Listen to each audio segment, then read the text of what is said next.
Do you ever find that scrolling and doom scrolling,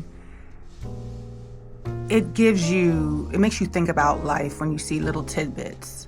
So for me, I was scrolling through Facebook as I do in the morning sometimes, and I saw an old friend, and they had posted pictures supporting their child in graduating from a prestigious university. And it made me start to think, like looking at the pictures, and they were getting their ring, there's a ring ceremony before graduation and things like that. And, they're so proud. The young lady has grown up since the last I saw her, and looking at the pictures and, the celebration, and even rolling up to the stadium in which, the ceremony was to be held, and it looked just so good and so cool and everything. And then I said to myself, and all of that just came over me. It was just like, I think that I played life too safe.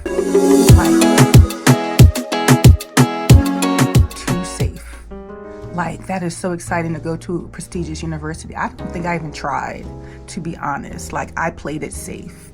Like, I didn't go too far from home. Sometimes I regret that. I didn't go to like a big university. I went to small university, small college. I didn't do too much. I think that I missed out on those things and played it safe because I was raised to play it safe.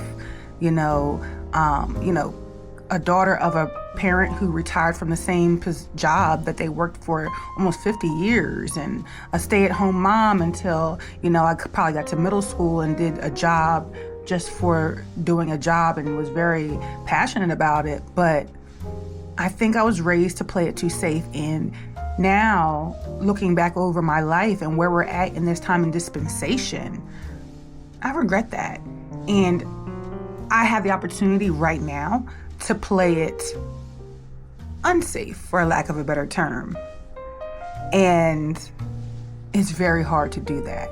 There are so many good ideas that pop into this head, but they never get carried out.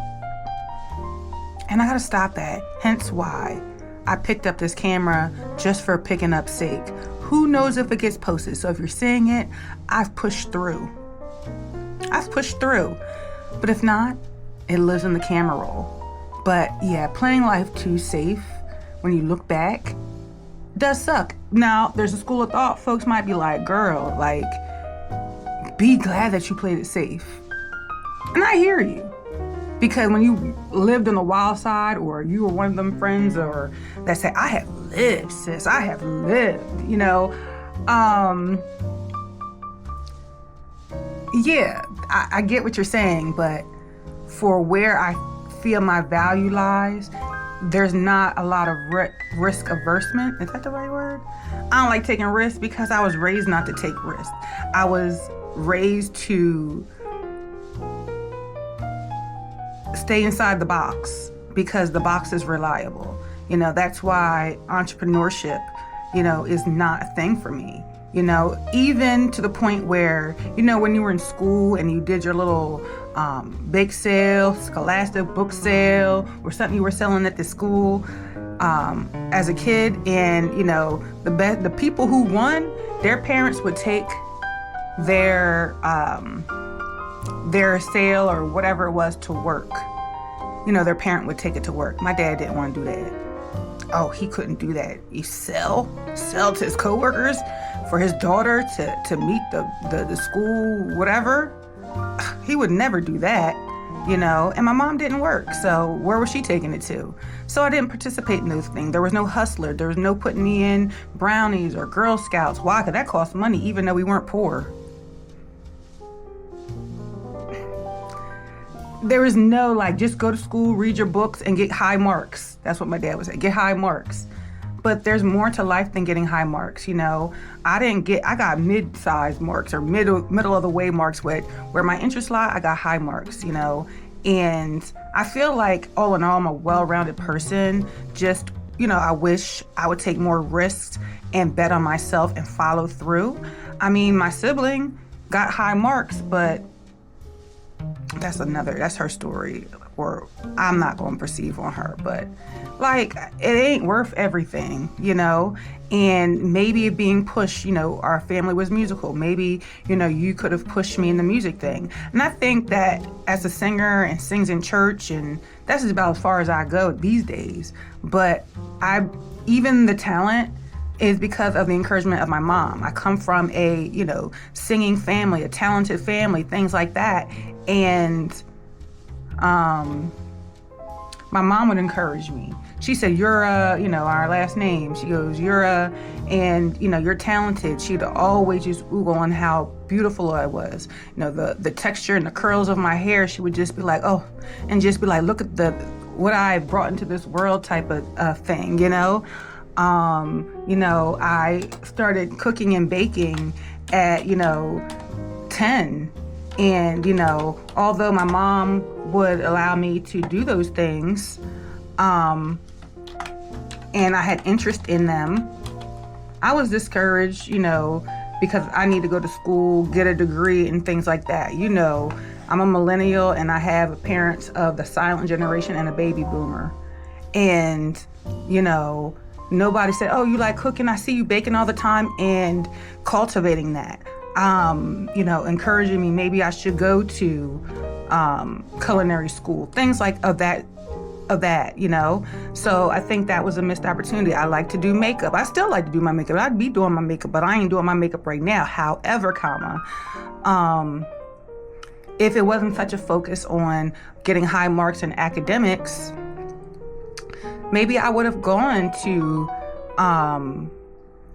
esthetician school or beauty school or whatever that is, but I was programmed to get a corporate job, and corporate ain't corporate, and not even a corporate. I was encouraged to be a teacher, and I listened, and it's so important. And this is a whole nother rant. It is so important that we speak over our children and speak over our loved ones in a positive manner. Allow them to explore their interests. I don't think that I was allowed to do that, to be honest. And now I could be a chef if I want to today. Pop open a camera like this and start the cooking and post it. If I want to be a makeup artist, I don't want to be a makeup artist, or if I want to show y'all how I do my makeup, I could just prop up my camera and go ahead and start doing my makeup. Point blank in the period, and start talking. I could do a lot of things, and one day I will. And this bubbling, this activation right now of seeing someone go and celebrate their child at a prestigious university had just bubbled these things up of where I thought I was missing. Like, if I would have had more confidence in myself, because we'll get into why I didn't have a lot of confidence to do a lot of things. But if I had more confidence that I was fearless, I would have gone out and maybe gone to some of these more prestigious big universities. And maybe if, I wasn't kept in a box, I might have burst out and been greater than what I am, but I am great because of the prayers of a good mother. Not discount my father, he's different. He was different. But I give a shout out and I give my flowers to my mother, because even the personality and the encouragement, even making these videos, when YouTube first dropped, my mom told me about YouTube back in 2004 or 5, and how I could make videos. And I did a little bit back in the day when YouTube first dropped, but it's nothing I kept doing. I was copying and pasting. If I'd have listened to her and had more of an encouragement rather than books, work,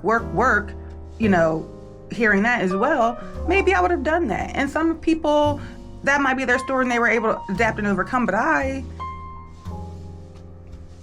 wasn't built that way. And now I'm trying to bust out in my 40s. God will have the final say on that. But anyway, one thought sparked 1,000 words. Thank you for watching my video. And I thank God I made a video. Who knows where it's gonna fall. Peace.